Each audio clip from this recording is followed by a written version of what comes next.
Caitlin has brought a ton of new opportunity, a ton of new eyeballs, and more money to the sport. So instead of downplaying the magnitude of who she is and what she's brought, enjoy the ride and take advantage of the ride. Caitlin Clark just won Times Athlete of the Year, but instead of celebrating, she's facing a storm of criticism from unexpected places. You won't believe who's stepping up to defend her, and it's not who you'd expect. NBA champ are rushing to Clark's defense, and their words are lighting up the internet. But here's the real shocker.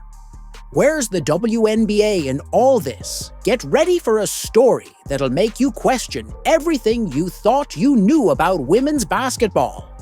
Are you ready? Let's go, man. Man, first of all, she's unbelievable talent. You know, the things that she's doing is great in her own right. She's creating her own space, she's doing her own thing.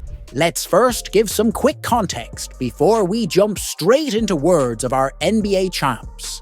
Just when we thought Caitlin Clark's Time Athlete of the Year award would be a slam dunk for women's basketball, an unexpected critic emerged from within the WNBA's own ranks. Sheila Johnson, co-owner of the Washington Mystics, and a titan in the business world, appeared in a CNN interview that left fans scratching their heads. Let's take a second right now to have a moment of silence for Washington Mystics owner Sheila Johnson, who suggested that the WNBA as a whole should have been on the cover of Time magazine instead of just Caitlin Clark, who graced the cover last week, which is probably some of the stupidest I've ever heard. Johnson argued that the entire WNBA deserved the recognition, not just Clark. When you just keep singling out one player, it creates hard feelings, she said, seemingly dismissing the Iowa Stars' incredible impact. But here's where things get messy. Johnson's comments touched on the sensitive issue of race. In sports recognition, she expressed concern for players of color, who in her view are equally talented but often overlooked. I feel really bad. Johnson stated, "It's just the structure or the way media plays out race. I'm going to be very honest. I feel really bad because I've seen so many players of color that are equally as talented, and they never got the recognition that they should have. And I think right now, it is time for that to happen." But let's look at the facts. Clark's games have been breaking attendance, records left and right. The buzz around her has skyrocketed viewership for women's basketball. It's hard to ignore the positive influence she's had on the sport's popularity as this controversy unfolds. Some unexpected voices are stepping up to defend Clark. And trust me, you won't believe who's coming to her rescue. NBA champions are about to enter the chat, and they've got some strong words for Clark's critics. While the NBA's ratings continue to drop over 30% as they try to figure out who is going to fill the shoes of LeBron James, Kevin Durant, and Steph Curry, the WNBA has a golden goose sitting in their league and has done, it's gotten better, but has done everything to kind of discredit the momentum and eyeballs she's brought to this game. You've heard the critics now meet the defenders when NBA champions Matt Barnes and Trevor Arza speak up, listen, but what could these seasoned pros possibly have to say about a college? Phenom turned WNBA rookie. Their words are about to send shockwaves through the basketball world. Over 31% of the Mystics' entire attendance was in 2 games the Caitlin team played against the Mystics. The Sparks, the Aces, the Mystics, the Dream, all moved games when Fever came in town because of the attention that Caitlin and her teammates have drawn the last season. Fever's jersey sales was up 1,000% and attendance was up 250%. and they had the largest attendance on average per year, just over 17,000 per game. Matt Barnes, a former NBA player with a championship ring, isn't just talking basketball. He's laying down some hard truths about Caitlin Clark in the WNBA on his podcast. Barnes didn't mince words. Let me say this, Caitlin Clark deserves all the flowers. I think she took a lot of and a lot of skeptics coming into the league, as she should. Like, she had to really prove herself. Missed out on the Olympic opportunity, and really had a lot of hard knocks early on in the season where she was getting beat up and her teammates were just watching her. I think the camaraderie in that locker room grew and that team started playing together and made the playoffs, made a nice little run, and had a solid season. But Barnes didn't stop there. He took aim at the WNBA, at self-calling out the league for what he sees as a major missed opportunity. So Caitlin is someone who has, if you look at it, done everything you're supposed to do and has been criticized along every step of the way. Again, she's damned if she does, and she's damned if she doesn't. According to Barnes, the WNBA has a golden goose in Clark, but instead of embracing her star power, they've done everything to kind of discredit the momentum and eyeballs she has brought to this game. It's a bold statement from an NBA veteran essentially accusing the WNBA of fumbling what could be a game-changing moment for women's basketball. I think they're doing an amazing job with, like you said, telling the story, and the players are actually doing their thing when they get there too. You know, like you mentioned, these couple of players, but Caitlin being the one that we're speaking about right now, she is kicking everybody's ass, really. But Barnes isn't alone in his defense of Clark. Trevor Arza, another NBA champion, has joined the conversation. Backing up Barnes's take, Arza sees something special in Clark, comparing her impact to that of legendary players. Like Larry Bird, it's not just about her skills on the court, it's about her ability to captivate audiences and bring new fans to the sport. If we had to compare from what we've seen from the NBA, it would, in her effect, probably something similar to Larry Bird. The significance of these NBA stars stepping up for Clark can't be overstated. These aren't just any players. They're champions, respected, voices in the basketball world. When they speak, both fans and industry insiders pay attention. Their support is shining a spotlight on the disconnect between Clark's popularity and the criticism she's facing from within her own. League Barnes drove this point home, highlighting the historical significance of Clark's achievements. When you see the people say it's not just her, there's other players, and again, we're not distracted. We understand the depth of talent in that league, but when you also see the numbers that back up the fact that Caitlin has a huge effect. Caitlin Clark is responsible for nearly 27% of the WNBA's league-wide activity in 2024, including attendance. 1 in 6 tickets sold at the WNBA arena attributed to Caitlin Clark. TV viewership was up 300% with Caitlin Clark. It's a clear message. Clark isn't just good for herself or her team. She's good for women's basketball. As a whole, this unexpected alliance between NBA champions and a WNBA phenom is shifting the narrative. It's no longer just about Clark's individual achievements, or the debate over her time Athlete of the Year award. These NBA players are raising bigger questions about how women's basketball markets its stars, and whether the WNBA is fully capitalizing on the excitement Clark brings to the game.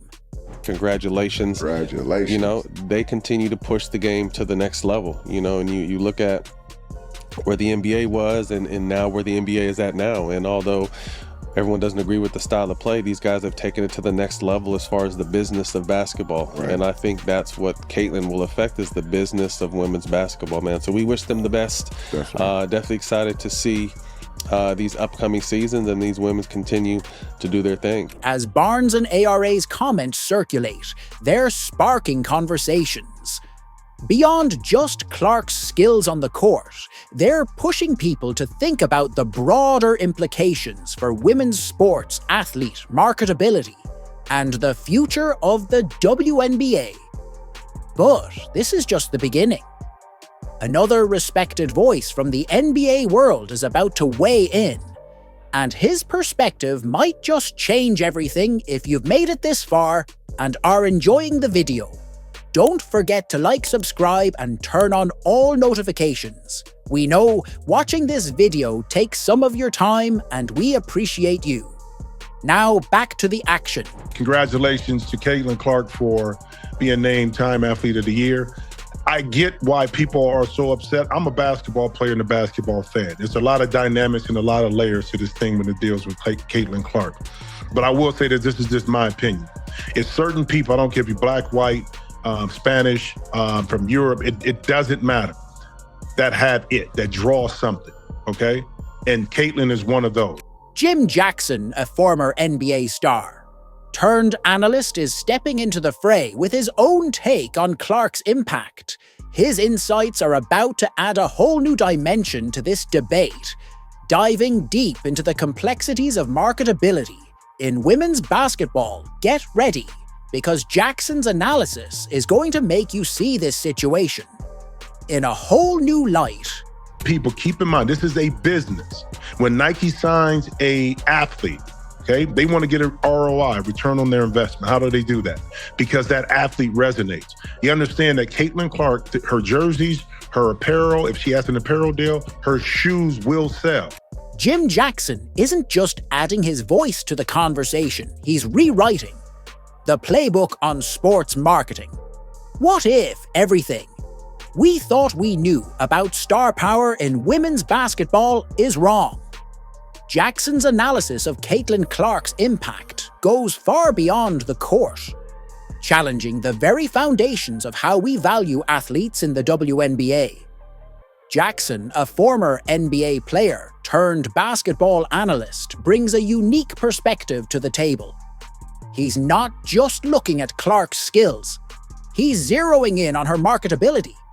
And what he sees is game-changing.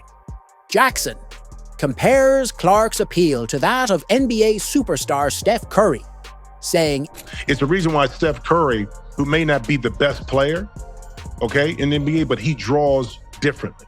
He draws different. He can be marketed differently than other players. It's some players who may be considered better, maybe a Kevin Durant. But the market, to market Kevin Durant is a lot different than marketing Steph Curry. People resonate with Steph Curry a lot more than a KD. Now, that may be KD's personality, okay? He doesn't really care. I'm just using KD's. But here's where it gets interesting. Jackson doesn't shy away from the tough topics. He points out that while A'ja Wilson is arguably the best player in the WNBA, Clark's marketability surpasses hers. Why Jackson explains, Caitlin may not beat A'ja Wilson is the best player in the WNBA, but Caitlin is more marketable because people tend to resonate. I don't care, black, white, whatever it may be. And now there is a race component to it. It always will be in some regards, okay? But the player itself, the person, what she was able to do, how she resonated, how she drew eyes to the TV. I don't agree with the Mystics owner saying that the whole WNBA should have been named up, because that's not true. The whole WNBA benefited this year from the viewership increase. It's a bold statement, but Jackson backs it up. He highlights how Clark's impact goes beyond her race or playing style. It's about her ability to draw eyes to the TV, to create excitement, to sell merchandise. Caitlin Clark, her jerseys, her apparel will sell. Jackson notes, pointing to the skyrocketing demand for Clark's gear. There's some other players that get deals, men and women, okay, that have signature shoes that despite how good they are as a player, great as they are as a player, they don't move product because it doesn't resonate, it doesn't translate. This isn't just about one player's popularity. Jackson's analysis has huge implications for the WNBA's marketing strategy. He's essentially telling the league they're sitting on a gold mine. From a pure marketing perspective, Caitlin Clark, was it? Jackson states, it's a wake-up call for a league that's been struggling to grow its audience. What translates is when Caitlin Clark came into the league and 30,000 jerseys were already ordered, that the Indiana Fever, the season tickets were already sold out. When you go on the road to the Mystics and they have to change the venue in which it's going to be played to play, where the Wizards play, on a couple of occasions. It's only certain people that do that. Whether you like Caitlin or not, are you interested? If you're a ball player, it's certain aspects you got to love about Caitlin's game. Jackson's words are a rallying cry for the WNBA to embrace Clark's popularity. He's showing them a path forward, a way to grow the game, by leveraging the star power they already have. But it raises a big question if an NBA analyst can see this opportunity so clearly. Why can't the WNBA, as Jackson's analysis spreads? It's sparking a crucial conversation about the future of women's basketball.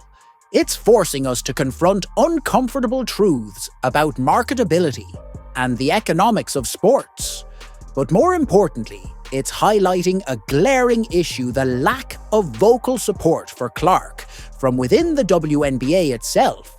But purely from a basketball perspective and what she brought to the WNBA, along with Angel Reese and the other players who, I think in the last 3 or 4 or 5 years, from a marketing perspective, have really added so much value to where they're going, hence they signed a new TV deal.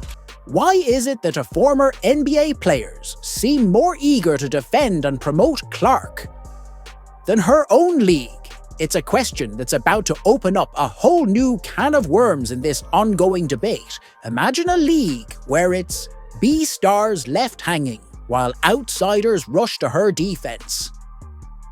That's the bizarre reality Caitlin Clark finds herself in right now.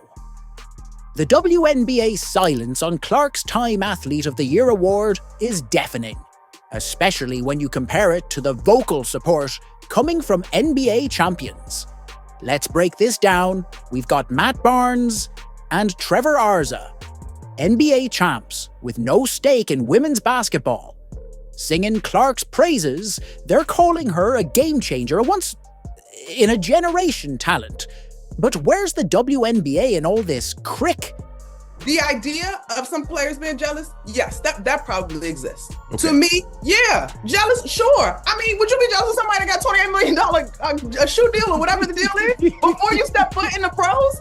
You might be thinking, maybe they're just being cautious.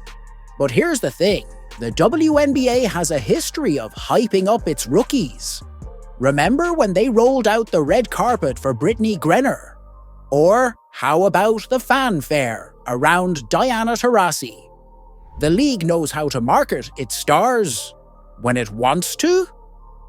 Let's be real, CL is bringing eyeballs to the game. She's filling arenas. She's making people care about women's basketball in a way we haven't seen before. Jim Jackson hit the nail on the head when he compared Clark's marketability to Steph Curry's. He's not just blowing smoke, the numbers back it up. Clark's jerseys are flying off the shelves. TV ratings spike when she plays. The WNBA is sitting on a gold mine. And for some reason, they're not digging. She's doing, rating-wise for the WNBA, what Michael Jordan, LeBron James, Steph Curry have been doing for the NBA. This isn't just about Clark, though it's about the future of the WNBA. The league has a chance to ride this wave of excitement, to grow its fan base, to secure better TV deals. But instead, they're letting others control the narrative. Think about the long-term consequences. What message does this send to future stars, to fans, to sponsors? The WNBA risks alienating not just Clark, but a whole generation of players and supporters. We've got to ask, what's the endgame here? Is the WNBA hoping this will all blow over? Or are they missing a crucial opportunity to elevate the entire league? One thing's for sure, the clock's ticking, and the ball's in their court. You know well enough that in 1984, when Michael Jordan came into the NBA, the ratings in the NBA were not great. Chicago Stadium was, a third full. He's getting the lion's share of the attention.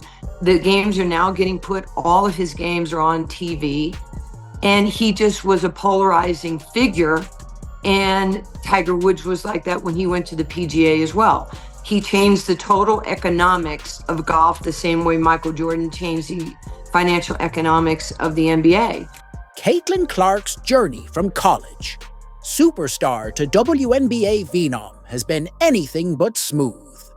Despite snagging Time's Athlete of the Year award, she's faced unexpected criticism from within her own league. But here's the twist. NBA champions are stepping up to defend her, while the WNBA stays oddly quiet. This whole situation shines a spotlight on the deeper issues in women's basketball. It's not just about one player or one award, it's about how we value and support our athletes.